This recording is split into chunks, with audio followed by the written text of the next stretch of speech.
Ciclomotores agora, aqueles que, as cinquentinhas, né? Vou colocar aqui, ó, cinquentinhas, 50 por hora, 50 cilindradas, que exige que o condutor tenha ACC, pelo menos, com a categoria A também pode, né?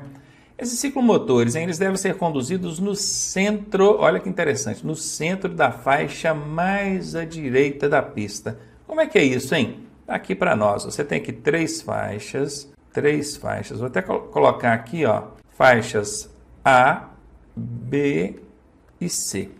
Essa faixa mais à direita aqui, ó, o ciclomotor tem que transitar no centro dela. Pega aqui o meio dela certinha. É o trajeto aqui que esse ciclomotor tem que seguir. Se porventura essa faixa mais à direita for de circulação exclusiva para um determinado tipo de veículo, aí o ciclomotor vai usar a faixa adjacente, ou seja, a primeira faixa, né, coladinha nela ali. Então, se essa aqui for exclusiva, vamos supor lá que está para ônibus, bacana, o ciclomotor vai usar essa aqui, ó, que é a faixa adjacente. Esse é o nome que aparece lá na sua prova, adjacente. É proibido o trânsito de ciclomotores nas vias de trânsito rápido e também nas rodovias. Um instrutor ou outro pode ficar em dúvida aí, porque ele viu lá no artigo 57 que proíbe só nas vias de trânsito rápido. Pois é, mas lá no 244 tem infração de trânsito média para os ciclomotores que transitarem nas vias de trânsito rápido ou nas rodovias. Então, o dispositivo infracional incluiu aí as rodovias também. Lembrando que lá no mesmo dispositivo 244, que traz essa infração de trânsito média para o ciclomotor que circular na via de trânsito rápido ou rodovia, lá tem uma vírgula escrita assim, salvo quando pelo acostamento, ou quando houver acostamento, assim que está escrito lá. O que nos leva a entender que o ciclomotor pode transitar nas vias de trânsito rápido ou rodovias, em caso excepcional, quando houver acostamento. E agora as bikes, né, as bicicletas. Na falta de ciclovias ou ciclofaixas, essas bicicletas devem circular junto ao bordo da via, né, aqui, ó, junto ao bordo da pista, no mesmo sentido que os veículos. Veículo tem que respeitar a mão direcional. Aliás, gente, só existe uma situação que permite o trânsito de veículos no sentido contrário. Veículo. São essas bicicletas circulando pela ciclofaixa. Se o órgão com circunscrição sobre a via quiser colocar ali uma ciclofaixa, aí essas bicicletas podem transitar livremente para lá e para cá. Fora isso, no meio do fluxo normal, tem que respeitar as regras de trânsito e não seria diferente com a mão direcional aí. As bicicletas só poderão circular sobre os passeios, então tem aqui um acondicional, porque a regra geral diz que elas não podem circular sobre os passeios, calçadas, né? Só poderão circular sobre os passeios quando autorizado e sinalizado pelo órgão competente. Então tem lá a sinalização autorizando a circulação de bicicleta, com informação complementar, tudo bacana e pode. Nesse caso aqui não pode, tá? Ele está circulando aqui sobre a calçada, sobre o passeio, na verdade, mas tem a plaquinha aqui proibindo, ó. Nem precisaria, né? Ele já sabe que, não tendo sinalização nenhuma, a bicicleta não pode circular sobre o passeio. Ela só vai poder circular em caso excepcional quando tiver sinalização regulamentando que pode. Essa aqui já está bem batida para a gente, né? Que é a distância de 1,5 m dos ciclistas, tem que preservar os condutores ao passar pelo ciclista, manter aí 1,5 m de distância. O problema é que na maioria das vezes, em cidades de pequeno porte principalmente, em cidades do interior, né? A gente não tem vias tão amplas, tão largas, de maneira que a gente consiga passar tão longe da bicicleta. Às vezes fica apertadinho, não tem jeito. Então você vai ter que ficar andando atrás dele até sair dali para ele pular para uma outra via e você ultrapassá-lo. Mas o que acontece? Passa a menos de 1,5 m, mas em velocidade bem reduzida. Eu estou falando isso para a prática, tá? Para o dia a dia mesmo. Porque às vezes até na hora do seu exame de direção, você quer lá passar pela bicicleta e vê que não tem espaço suficiente para manter aquele 1,5 m, até porque tem que ser no olhômetro também, né? Como é que você vai saber que ele tem 1,5 m, 1,60 m, 1,40 m? Não dá para saber. Mas aí você fica naquele arroxo, eu preciso passar e não tem espaço, diminua a velocidade, passa de primeirinha, bem devagarinho, às vezes dá um toque na buzina, nesse caso a buzina pode ser usada, não é?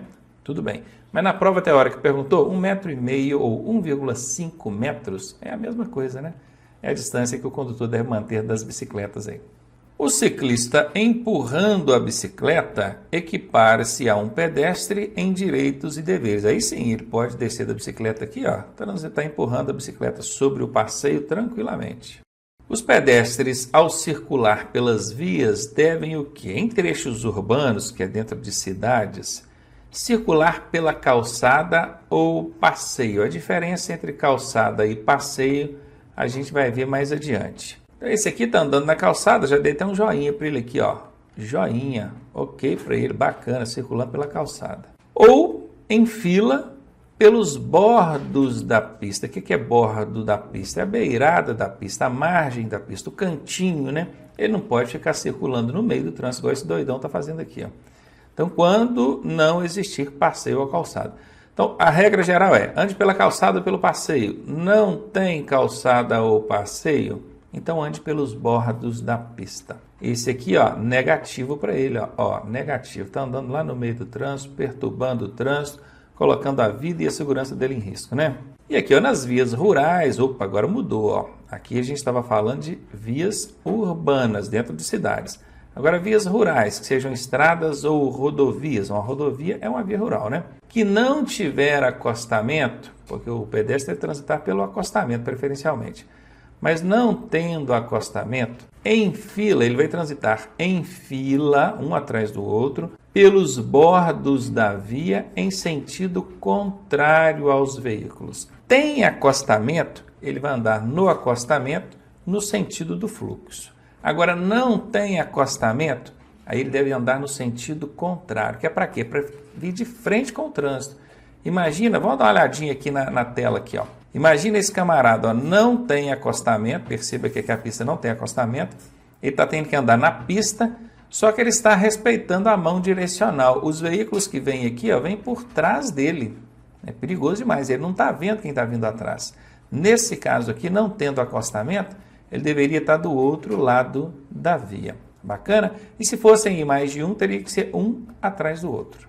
Ainda falando sobre os pedestres ao circular pelas vias devem atravessar na faixa própria, ou passarela, ou passagem subterrânea, quando estas existirem numa distância de até 50 metros à direita ou à esquerda. Pegaram aí? Ou em sentido perpendicular ao eixo da pista, se não houver faixa ou travessia própria para ele. Então, bacana. O que é esse sentido perpendicular ao eixo da pista? Vou mostrar aqui agora, olha. Isso aqui, ó, esse pedestre aqui embaixo, ó, vamos imaginar esse rapazinho aqui, ó. Ele quer atravessar para o lado de cá. Como é que é a travessia perpendicular? Essa aqui, ó, ela é retinha, ela pega de um lado, vai ao outro. O que seria algo diferente disso e errado?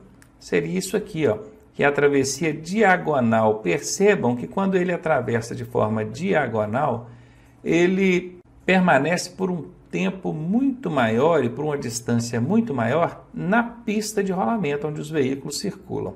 Então, o perpendicular é o adequado, o diagonal é o errado. E agora falando de motocicletas e similares. Aí envolve motonetas, ciclomotores e vai. Para conduzir esses veículos, o condutor deve utilizar o capacete com viseira ou óculos de proteção. Isso tanto para o piloto quanto para o garupa. Bacana? Então, o óculos tem que ter viseira, o capacete tem que ter viseira. Se não tiver viseira, se for esse tipo de capacete aqui, ó, aí ele precisa ter o óculos de proteção. Claro que é um óculos próprio, não é um óculos qualquer. O óculos de sol, por exemplo, aquele óculos de lentes escuras, ele não substitui o óculos de proteção para o motociclista. Também não pode ser aquele óculos utilizado como EPI, que é o equipamento de proteção individual. Pode não, tá? Tem que ser o óculos próprio. Esse que vocês estão vendo na imagem aí, que é para pilotar motocicletas ou similares. O condutor precisa segurar o guidão com as duas mãos, exceto, obviamente, né, quando ele for fazer um sinal, né, vai dobrar a direita, dobrar a esquerda, ele pode tirar uma mão para poder fazer o sinal ali. Que o sinal, né, que vai mudar a direção pode ser tanto por meio da luz indicadora de direção, como por sinal de braço, isso a gente já aprendeu. Ele precisa utilizar vestuário adequado. Bom, isso é o que está no Código de Trânsito, né? Só que vestuário é esse? Ainda não foi regulamentado. Quem regulamenta isso é o CONTRAN, e o CONTRAN ainda não o fez. Desde 1998 que essa regra existe no Código, ou seja, já tem mais de 20 anos, e até hoje o Conselho Nacional de Trânsito não conseguiu regulamentar qual é o vestuário para as motocicletas. Regulamentam tanta coisa desnecessária e inútil, né? Uma coisa importante, igual é o caso do vestuário para esses usuários desse tipo de veículo, ainda não foi regulamentado. E justamente as motocicletas, que hoje já acendeu aí uma luz vermelha, aliás, uma luz roxa, né? Porque de cada 4 acidentes de trânsito, não estou dizendo com vítima, não, acidentes, aconteceu o acidente, de cada 4 casos, 3 envolvem motocicleta, ou seja, 75% dos acidentes de trânsito hoje envolvem uma motocicleta ou veículo similar. É brincadeira, né? Ainda falando de motocicletas ou similares, diz que os passageiros desses veículos só podem ser transportados em sidecar, que é o carrinho lateral aqui, né? Sidecar é o carro lateral. Ou então em assento suplementar atrás do condutor. É o padrão, né? Esse padrão aqui, ó, vai ser transportado atrás do condutor, bacaninha, sem problema. Uma pergunta, uma dúvida para vocês. Imagine que esse garupeiro aqui, ó, esse passageiro da motocicleta, está sentado de lado, com as 2 pernas para o mesmo lado, em vez de ficar aqui montado na motocicleta. Será que ele estaria cometendo infração de trânsito? Olha, eu até lancei isso aí um tempo atrás como desafio, né, no nosso canal lá, e o pessoal ficou bastante em dúvida. Na verdade, não existe uma infração de trânsito para essa conduta. Não tem lugar nenhum que diz que o passageiro tem que ir montado na motocicleta. O montado é quando ele coloca uma perna de um lado e uma perna de outra. Não tem lugar nenhum também que diz que ele não possa ir sentado, que é com as 2 pernas para o mesmo lado. É perigoso? Não sei. A gente dependeria de fazer uma análise técnica com a situação dessa para ver o que é mais perigoso ou menos perigoso. Se considerado uma situação de risco, até poderíamos enquadrar aí no artigo 169 que eu dirigi sem atenção ou sem os cuidados, né? Dirigir sem os cuidados necessários, e aí seria uma infração leve também. Mas aí já seria inventar moda demais. Hoje eu posso dizer para você o seguinte: não existe infração de trânsito por sentar na motocicleta, que é com as 2 pernas para um lado só. Porque se fosse uma perna de um lado ou de outro, é montar, você já aprendeu isso. E a observação aqui diz que ele tem que utilizar o capacete de segurança e vestuário de proteção. Bom, capacete com viseira, tá? O garupeiro também tem que usar capacete com viseira, e a viseira tem que estar fechada. E o vestuário aqui é o mesmo caso, né? O Conselho Nacional de Trânsito até hoje não regulamentou. Mas existe a regra no código, tá? Pode perguntar na sua prova, e se perguntar, você responde. Sim, tem que usar capacete com viseira, com a viseira fechada, e tem que usar vestuário de proteção. Ainda falando sobre motocicletas e similares, agora nós vamos ver aqui sobre o transporte de crianças em motocicletas. A idade mínima para você transportar uma criança numa motocicleta é essa aqui, ó, 10 anos. Com 10 anos já pode ser transportada na motocicleta.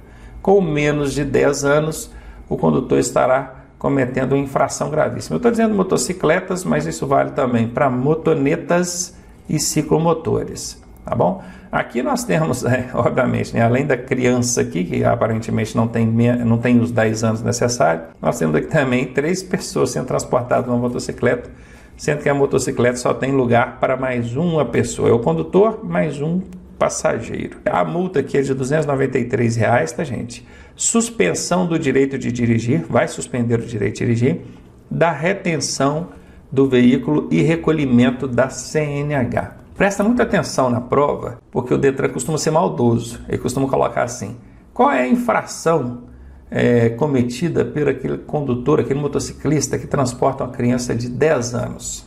Né? Com 10 anos não é infração. Com 10 anos pode. Não pode é menor de 10 anos, tá? Menor de 10 anos é infração. Ele fez 10 anos hoje. Beleza, já tem 10 anos. Não fez, ele vai fazer 10 anos amanhã. Infelizmente, por causa de um dia, vai tomar uma multa gravíssima, vai ter o direito de dirigir suspenso, vai ter o veículo retido e a carteira recolhida. Obviamente, se for uma habilitação provisória, perdeu ela. Outro ponto interessante aqui, importante, aliás, é o cinto de segurança. O cinto de segurança é obrigatório para condutor e passageiros em todas as vias do território nacional. É muito comum a gente ouvir pessoas dizendo assim: Ah, mas lá na roça, lá na estrada de roça, lá indo para a minha propriedade lá, a minha fazenda, o pessoal precisa usar cinto também? Todas as vias do território brasileiro, entrou no veículo, colocou ele em movimento, o cinto tem que estar colocado, tá? Condutor e passageiros. Outro questionamento muito comum também, sem sentido, mas é muito comum. Quem está lá atrás precisa usar o cinto? Às vezes o cara mora numa cidadezinha do interior, pequenininha a cidade, a velocidade é baixinha, não tem nem como desenvolver velocidade, o máximo que ele vai conseguir andar ali é 20, 30 km por hora, bem devagarinho. E ele foi da casa dele até na padaria buscar o pão, né? Andou ali 500 metros que seja. Ele, o condutor, colocou o cinto, mas o menino que estava indo junto com ele lá atrás não colocou. Aí o policial para, multa, né? A multa autua, que vai virar uma multa depois, e ele questiona, poxa, mas aqui tão devagarinho, daqui ali, tem que colocar. Qualquer via do território brasileiro. Ligou o carro, meu amigo, botou ele em movimento, cinto de segurança em todo mundo que estiver dentro do veículo.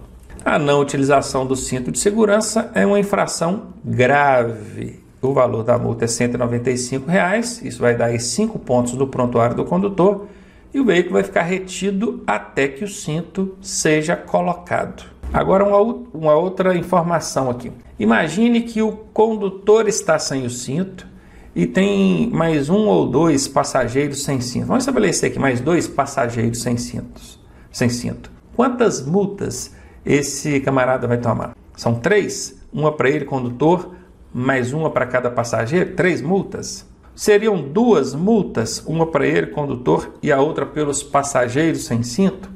Ou seria apenas uma multa que já envolve a circunstância de deixar usar o cinto de segurança? A resposta é apenas uma multa, independentemente de estar só o condutor sem cinto ou todos dentro do veículo sem cinto, somente uma multa será aplicada. Guardou isso? Diferente acontece quando é uma motocicleta. Na motocicleta, se tiver o condutor sem capacete e o passageiro também, serão 2 multas. Uma pelo condutor e outra pelo passageiro. Agora, no automóvel, não. Sem o cinto de segurança, se tiver um sem cinto ou todos sem cinto, será aplicada apenas uma multa. Transporte de crianças. Crianças menores de 10 anos que não tenham atingido 1,45 m de altura devem ser transportadas no banco traseiro do veículo, em dispositivo de retenção conforme idade, peso e altura da criança. Então vamos ver algumas coisas aqui. Para você saber se a criança pode ir no banco da frente, são 2 parâmetros: a idade, 10 anos, ou a altura. Se essa criança tem 9 anos de idade, mas já tem 1,45 m, ela pode ir no banco da frente. Entendeu? Ou o contrário, às vezes ela não tem 1,45 m, mas já tem 10 anos de idade. Então ela pode ir no banco da frente. Se ela atender qualquer um dos 2 requisitos, ela pode ir no banco da frente. Agora, se ela não atender nenhum dos 2 requisitos, ela nem tem 10 anos e nem tem 1,45 m. Então ela vai ter que ir no banco traseiro. E ela vai ter que ir no banco traseiro usando o dispositivo de retenção. O que é esse dispositivo de retenção, hein? Pode ser só o cinto de segurança ou pode ser um dispositivo auxiliar, um bebê conforto, uma cadeirinha, um assento de elevação. O que vai determinar que dispositivo é esse vai depender da idade, do peso e da altura da criança, coisa que a gente vai ver no próximo slide, tá? Tem algumas exceções para essa regrinha aqui dos 10 anos e 1,45 m. Vamos supor que a criança não atingiu nem os 10 anos e nem 1,45 m. Ela pode ir no banco da frente? Em alguns casos, algumas exceções pode. Veja aqui, olha. Quando o veículo só tiver banco dianteiro. Imagine uma caminhonete, você tem lá um Saveiro. Não é aquela Saveiro cabine dupla, chique, não. Saveiro comum, gente pobre, igual eu aqui. Você tem uma Saveirinho. Saveirinho é o quê? É o condutor mais um passageiro. Aí você está ali com uma criança de 7 anos. É você e seu filho de 7 anos. É claro que não pode também ir a mãe, né? E a criança no colo. Aí não pode. Aí dá até lotação. Excedeu a lotação do veículo. Só tinha lugar ali para um passageiro, está levando 2. Aí você e o seu filho de 7 anos. Essa criança vai poder ir no banco da frente? Perfeitamente. Por quê? Porque esse veículo não tem banco de trás. Então é óbvio, entendeu? Só tem o banco da frente. Aí já pode fugir daquela regrinha. Abre a exceção da regrinha dos 10 anos ou 1,45 m. O segundo caso é quando você tiver mais crianças que lugares no banco de trás. Aqui, por exemplo, ó, nessa imagem aqui, nós temos 4 crianças no banco de trás. Aí o policial para e pergunta, pô, mas tem uma criança lá atrás sem cinto? Tem 4 crianças lá atrás e você poderia ter levado uma na frente? Aí o condutor fala assim, poxa, mas eu sei que menino menor de 10 anos ou menor de 1,45 m não pode ir no banco da frente. Ô, meu querido, se tiver mais criança do que lugar lá atrás, você tem que levar uma na frente. Antigamente, usava a regrinha da criança maior. Pega a maior, a de maior porte, e põe no banco da frente. Hoje em dia, nem isso. Então, você pode pegar a menor que seja e colocar no banco da frente, que não tem problema nenhum. Pega ali uma das 4 crianças e coloca na frente. Isso por regra, pela lei, né? Obviamente, se você entender que a de maior porte é que tem melhor condição de ser transportada na frente, que faça assim. Só estou querendo dizer que não existe mais aquela regrinha da criança de maior porte. Essa regrinha já caiu, se não me engano, em 2010 ou 2012, já tem muito tempo já. E ainda tem instrutor ensinando isso aí, né? E o terceiro caso aqui é quando no banco de trás só tiver cinto de 2 pontos. O que é o cinto de 2 pontos? Esse cinto que essa criança está usando aqui, ele tem 1 ponto de fixação, 2 pontos, 3 pontos. Agora, tem carros mais antigos que no banco de trás não tem esse primeiro ponto de fixação. Aí, consequentemente, não tem essa parte aqui do cinto, não tem, ó.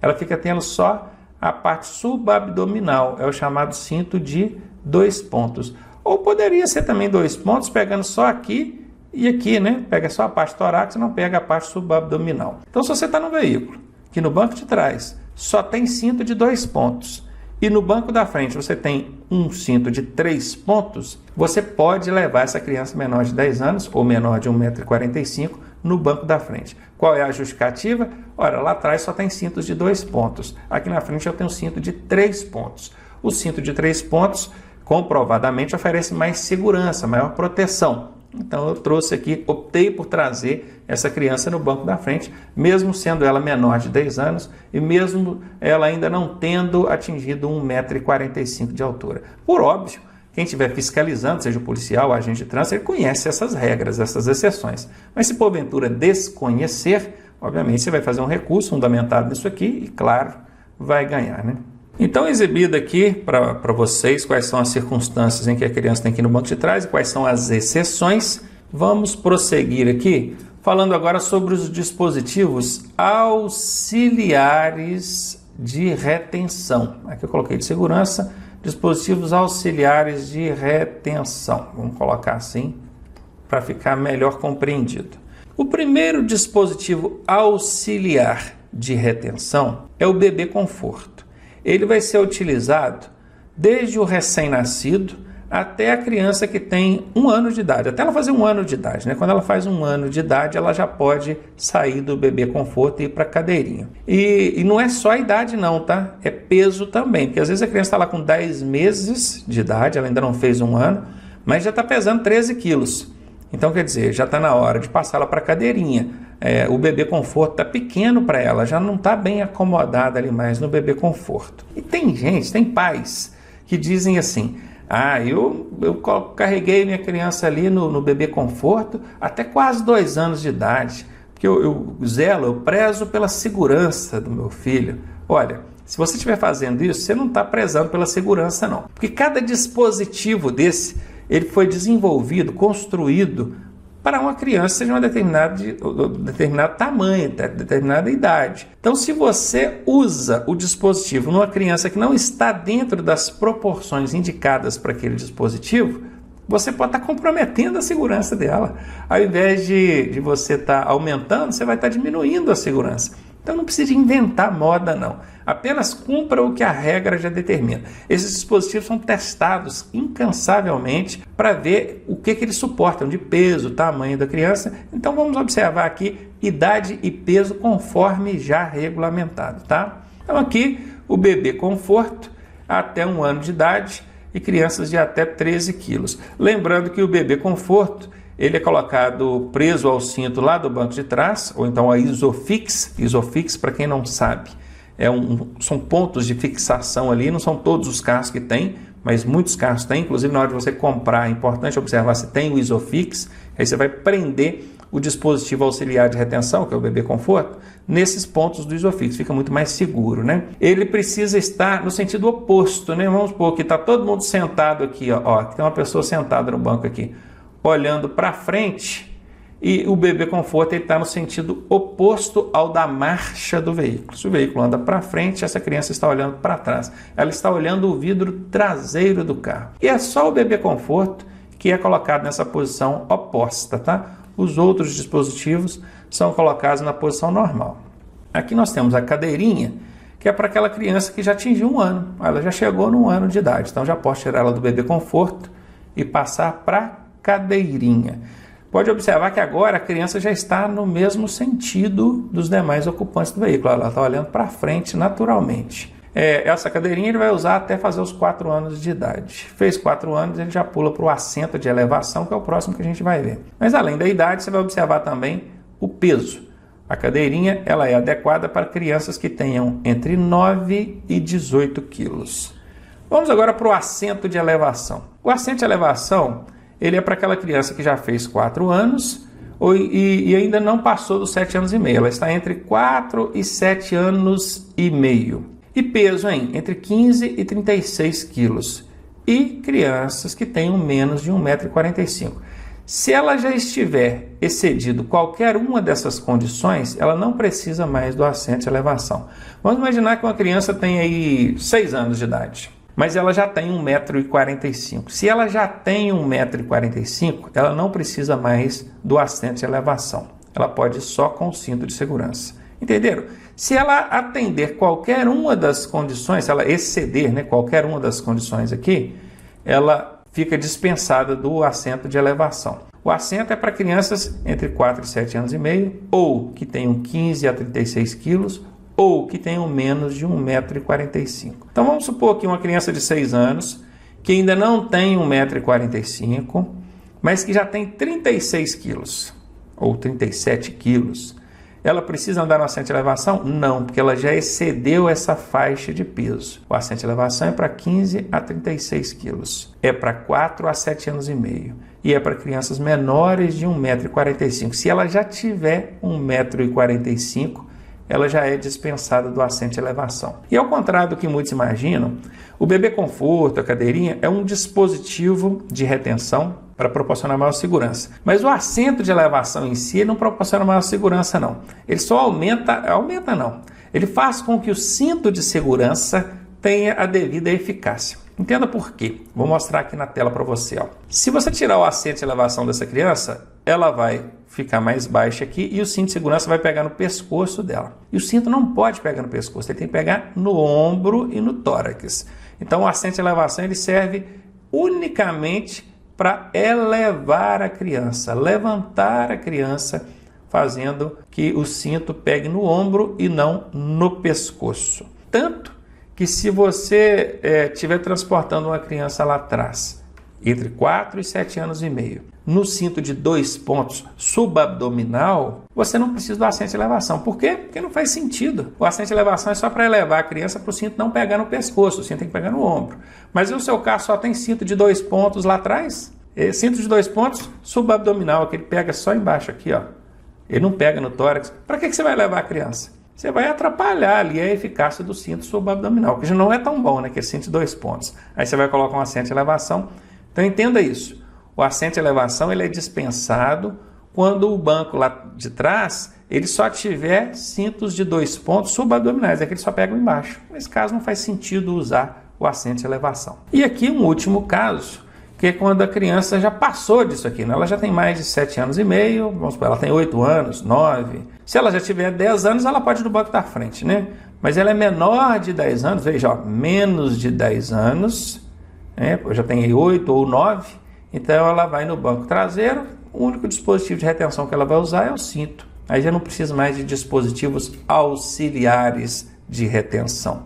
Outro caso é aquela criança que já não precisa mais do assento de elevação, Ela vai ficar só no cinto mesmo. Ela já tem aí 1,45 m, ou já excedeu essa faixa de peso, então ela vai usar aqui só o cinto, não precisa do assento de elevação. Então, de olho comigo aqui na tela. Você vai fazer o seguinte, o primeiro dispositivo que a criança usa é o bebê conforto. Bacana? Depois ele passa a usar a cadeirinha. Bacana. E por último, o assento de elevação. Muito bem. Aí você vai fazer o seguinte: bebê conforto começa com B, cadeirinha começa com C e assento de elevação começa com A. Certinho? Tranquilo até aqui? Você já vai descobrir para que isso aqui, hein? Aí você vai numerar aqui, ó. 1, 2, 3, vai de 0, tem que começar no 0, desculpa. 0, 1, 2, 3, 4, 5, 6, 7. Aqui no 7 você vai colocar um meio, tá? 7, entre parênteses aqui, meio. Aí vai 8, 9 e 10. Beleza. Agora você vai entender por que você marcou aqui a letrinha, ó. Bebê conforto, começa com a letra B. Aí você vai pegar aqui de antes do 0 aqui, ó, de antes do 0, e vai fazer assim, ó, A, B. Tranquilinho, ó, A, B. Significa, aí você parou no 1, significa que de 0 até 1 ano a criança vai usar o B de bebê conforto. Então aqui, ó, pegou aqui antes do 0, A, B. Bacana, parou no 1. Depois é o C, não é? Então vamos continuar de onde a gente parou. A gente parou no 1 aqui, ó, vamos lá. Ó. Do 1 para frente, ela já vai usar a cadeirinha, mas até quando é que ela usa? Aí você vai usar o C aqui, ó. A, B, C. Opa, parou no 4. Então você já sabe que do 1 até o 4, ela vai usar o C de cadeirinha. Bacana. E qual que é o último dispositivo de retenção? É o assento de elevação, que é quando a criança já fez 4 anos, né? Ela usa até quando? Até onde você marcou esse meio aqui, ó. Então, até aqui, ó, é o assento de elevação. Show? Bacana. E depois que ela sai do assento de elevação, você ainda tem que observar uma idade que é para ver se ela ainda tem que permanecer no banco traseiro, que é os 10 anos, né? Quando é que a criança, com 10 anos, ela pode ser transportada no banco da frente, não é verdade? Então, com 10 anos, aqui, nesse ponto aqui, ela já pode ser transportada no banco da frente, com 10 anos, belezinha? Até aqui, ó, daqui até aqui, ela continua sendo transportada no banco traseiro. Quer tirar a prova aqui? Que é com 10 anos que ela vai no banco da frente? É só você pegar aqui, ó, letra F, não é banco da frente? Faz assim, ó.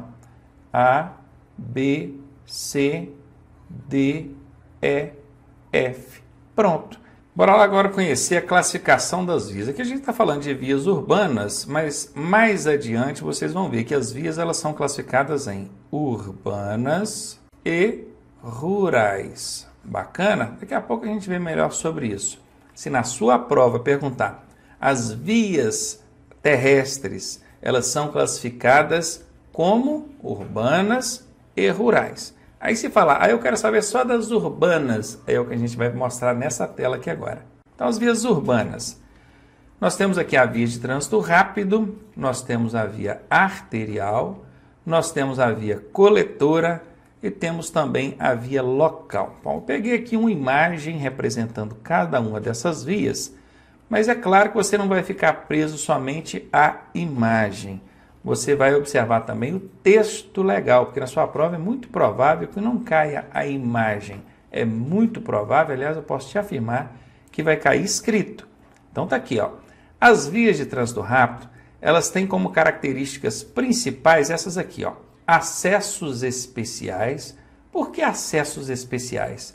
Porque você só entra ou sai de uma via dessa por meio de acessos especiais. Elas não têm cruzamentos. Você não consegue, observe que aqui, ó, quem está transitando numa via dessa aqui, não consegue pegar e sair aqui dela, ó, não consegue, ó. Tem um obstáculo físico, tem uma mureta, um gradil, qualquer coisa. As vias de trânsito rápido não dão acesso a áreas lindeiras, ou seja, áreas às margens da via pública. Não tem acesso. Nesse caso aqui, perceba que a pista, ó, tem 1, 2 faixas, mas nesse ponto aqui ela tem uma outra faixa, não tem? Uma faixazinha que está trazendo o trânsito aqui, ó, e esse trânsito vai se integrar nas 2 faixas de fluxo principal. Essa faixa que está integrando o trânsito aqui, ela chama-se faixa de integração e ela é considerada um acesso especial. Da mesma forma que tem uma faixa aqui que integra o trânsito no fluxo principal, Lá do outro lado, quem quiser sair, vai ter uma faixa que tira ele do fluxo principal, que é uma faixa de desintegração. Bacana? Então é isso, tanto essa faixa de integração, que é para entrar no fluxo, quanto a faixa de desintegração, que é para sair, são considerados acessos especiais e são características de uma via de trânsito rápido. Outra característica da via de trânsito rápido é que o trânsito dela não tem interrupção. Veja aqui, ó, sem interrupção. O trânsito não para. Você não vai encontrar numa via de trânsito rápido um cruzamento, onde um veículo tem que parar para o outro passar. Você não vai encontrar numa via de trânsito rápido uma passagem de travessia de pedestres em nível. Pode até encontrar passarela por cima ou subterrânea por baixo, mas em nível você não vai encontrar. Não existe também numa via de trânsito rápido um semáforo, né, que vai estar vermelho ali e o trânsito vai ter que parar. Não para. O trânsito na via de trânsito rápido não tem interrupção. Essa é a segunda característica forte dela. E a terceira característica é que ela não tem interseções. Acabei de falar, né? Não tem cruzamento, não tem interseções. Aqui é trânsito fluindo direto. Bacana. E aqui agora as vias arteriais, hein? Uma via arterial, aí ela já tem interseção, ó, tem interseções em nível. Observe que aqui nós temos várias faixas de trânsito, mas aqui na frente, ó, nesse local aqui, ó, tem uma via, olha, vindo aqui, ó, do lado aqui. Então ela tem interseção. Do outro lado, ó, tem uma via saindo aqui, ó. Bacana? Ela é uma via que tem semáforo. Por que ela tem que ser semaforizada? Porque ela é uma via de fluxo principal. Tem muito trânsito, o trânsito é intenso. Imagina esse veículo que está vindo nessa via lateral aqui para atravessar. Como é que ele vai atravessar se não tiver semáforo? Tem que ter semáforo. Então a via de trânsito rápido, aliás, isso aqui é uma via arterial, né? Uma via arterial, ela tem como característica marcante o fato de ser semaforizada. E ela liga o trânsito entre regiões. Você tem uma região aqui, ó, zona sul da cidade. E lá do outro lado você tem a zona norte da cidade. Entre uma região e outra, quem vai fazer a ligação são as vias de trânsito rápido e as vias arteriais. Bacana? Então é isso aí. Via arterial entre as regiões. Trânsito entre as regiões. Continuando agora. Via coletora já é uma via de bairro. Dá para perceber que isso aqui é uma via de bairro, não dá? A finalidade dela é coletar o trânsito lá nas vias de trânsito rápido e levar, nas vias arteriais de trânsito rápido, e levar para os bairros. Ela coleta o trânsito das vias de fluxo principal e leva para os bairros. E ela distribui também. Ela pega o trânsito aí dos bairros e distribui para as vias de trânsito rápido. É por onde você chega ou sai nos bairros, né? São essas vias de bairro mesmo, vias coletoras. Elas ligam regiões, aliás, não ligam, né? O trânsito dessas vias é dentro das regiões. Bom, aqui nós temos a região norte, não tem? Você vai encontrar uma via coletora saindo da região norte aqui? Não, você vai encontrar dentro da região norte. Você vai encontrar várias dessas vias, várias, dentro das regiões. Então guardem, vias de fluxo principal são entre regiões, elas ligam as regiões. Agora as vias coletoras são dentro das regiões. E por último, nós temos a via local. Essa é muito fácil, tá? Ela pertence a áreas restritas, condomínios, universidades, parques, praças, né, zoológicos, quando são muito grandes, também costumam ter áreas restritas, fechadas. Elas não têm semáforo, tá? Não tem semáforo e a velocidade desenvolvida lá é bem baixinha. Bom, agora que vocês já viram, conheceram aqui essas vias, vamos falar aqui das velocidades. O Código de Trânsito Brasileiro, ele já tem pré-estabelecido para cada tipo de via uma velocidade.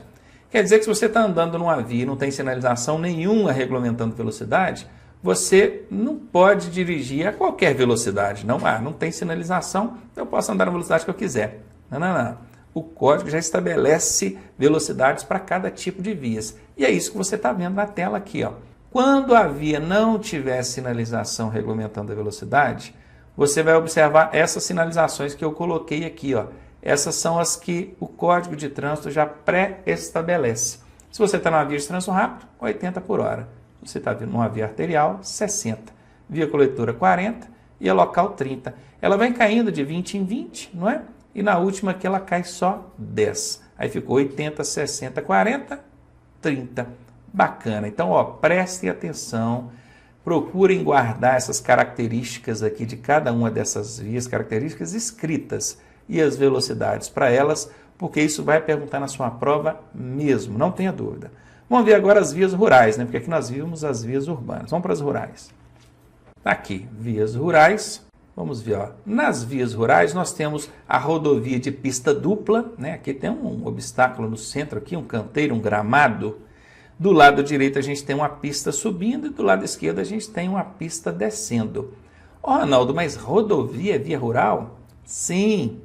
Tudo que está fora do perímetro urbano é via rural. Em alguns casos, a rodovia costuma passar por dentro do perímetro urbano. Isso não faz ela deixar de ser rodovia, não, tá? É só porque ela está passando ali por dentro da cidade naquele momentinho ali, mas ela continua sendo uma rodovia. Belo Horizonte, por exemplo, a gente tem lá o anel rodoviário.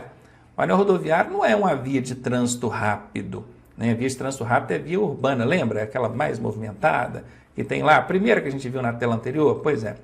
O anel rodoviário não é uma via de trânsito rápido, ela é uma rodovia, por isso que ela chama anel rodoviário. Está passando por dentro do perímetro urbano naquele momento. Então, sim, as rodovias são vias rurais, porque elas têm como características serem encontradas fora do perímetro urbano, não é? Quando você quer ir de uma cidade a outra, você saiu da cidade, você está numa rodovia. Confere? Então, essa rodovia está na área rural. Confere? Então, é isso aí. Só que a rodovia, ela é uma via rural pavimentada, ela tem pavimentação, ela tem asfalto. Tem aqui a pista dupla e tem a rodovia de pista simples, está aqui representado para vocês. E qual que é a outra via rural que existe? A estrada. Aí essa aqui é conhecida mesmo, né? Aquela de chão batido, terra, não tem pavimentação. Bacana. Vamos ver aqui. E as velocidades, hein, Ronaldo? Como é que eu conheço as velocidades aí? Tá aqui, ó. Automóveis, caminhonetas. Cuidado para não confundir com caminhonete, tá? Aqui é o veículo misto, caminhonetas. E motocicletas, elas podem transitar, esses veículos podem transitar, quando for pista dupla, a 110 por hora. Quando for pista simples, 100 por hora. E os outros veículos, em caminhões, ônibus e tal, eles vão transitar a 90 km por hora, independentemente se é pista dupla ou pista simples. E na estrada não tem trelelê, vai ser sempre 60 por hora para todos os veículos. Bom, aí está mostrado para vocês, mostramos as urbanas, mostramos as rurais, e vou para um esqueminha aqui final, que é para a gente não ter como esquecer mesmo, ó. Classificação das vias, urbanas e rurais. Bacana, isso nós já sabemos. As urbanas são 4, trânsito rápido, arterial, coletora e local.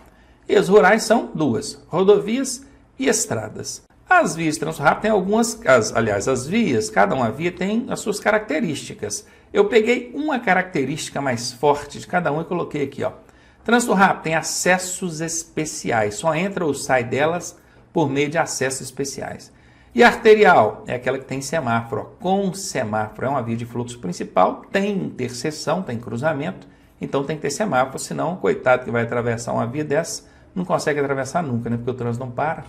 A coletora são vias de bairros, né, que vão coletar e distribuir o trânsito, e a via local são aquelas de áreas restritas. Muito bem. E as rodovias, hein? A rodovia, elas são vias pavimentadas, a característica principal dela é ser pavimentada, e a estrada é não ser pavimentada. Rodovia é uma via rural que tem asfalto, tem pavimento. E a estrada é uma via rural que não tem asfalto, não tem pavimento. Beleza, vamos ver as velocidades agora. É só lembrar daquele, né? 80, 60, 40, 30. Vem caindo de 20 em 20, na última só cai 10. E a rodovia? Se for automóveis, caminhonetas e motocicletas, que termina com as também, vai ser na pista dupla 110, na pista simples 100 por hora. E se for qualquer outro tipo de veículo, que são os demais veículos, vai ser 90 por hora, independentemente se pista simples ou dupla. Na estrada só existe uma velocidade, que é 60 por hora para qualquer veículo. E para finalizar, a velocidade mínima, presta atenção nisso, hein? Tem muita gente que não sabe que isso existe. A velocidade mínima equivale sempre à metade da máxima. Se na sua prova perguntar qual é a velocidade mínima para circular numa via de trânsito rápido, é a metade da máxima. Qual que é a metade da máxima aqui? 40. Bacana? Pegou? Transitar abaixo da velocidade mínima, prejudicando o trânsito, é infração média, tá? Atrapalha aí. Então, é infraçãozinha média, 4 pontos no prontuário. E aqui ainda diz que são permitidas velocidades diferentes dessas que a gente está vendo aqui, tá, gente? Desde que sinalizado. O órgão com circunscrição sobre a via pode colocar a velocidade que quiser. Aliás, que quiser não, né? Ele tem que fazer estudos técnicos ali para poder saber se ele pode andar mais ou menos. Né? Igual o código aqui estabelece que uma via de trânsito rápido pode andar 80, mas aí o órgão com circunscrição sobre a via analisou, estudou e viu que 80 é muito, é perigoso. Ele vai botar só 60, mas ele tem que pôr placa. Põe a placa lá, 60 por hora, porque a sinalização prevalece sobre a norma. A norma diz que é 80, mas a sinalização prevalece. Então o órgão vai lá, coloca a placa e fala, agora vale 80, ou vale 60, né? E o contrário também poderia ser, né? Ela diz que é 80, mas aí o órgão analisou, estudou, viu que dá para andar mais, bota 100 lá na placa e deixa o pessoal andar. Bora lá, vamos finalizar então essa parte aqui de conteúdo de norma de circulação com a última dica aí. Nas vias internas, vias internas, que pertencem aos condomínios, vocês já sabem bem o que é condomínio, aqui ainda fala, constituído por unidades autônomas e vias de áreas de estacionamento privado, e já até falamos isso, né? Vias de área de estacionamento privado de uso coletivo, a sinalização de regulamentação da via será implantada e mantida por conta do próprio condomínio. Já vimos falar disso lá para trás, só reforçando aqui para você. Show! Então, se liga aí que na próxima aula a gente já vem falando aí sobre as questões comentadas sobre esse conteúdo de normas de circulação e conduta.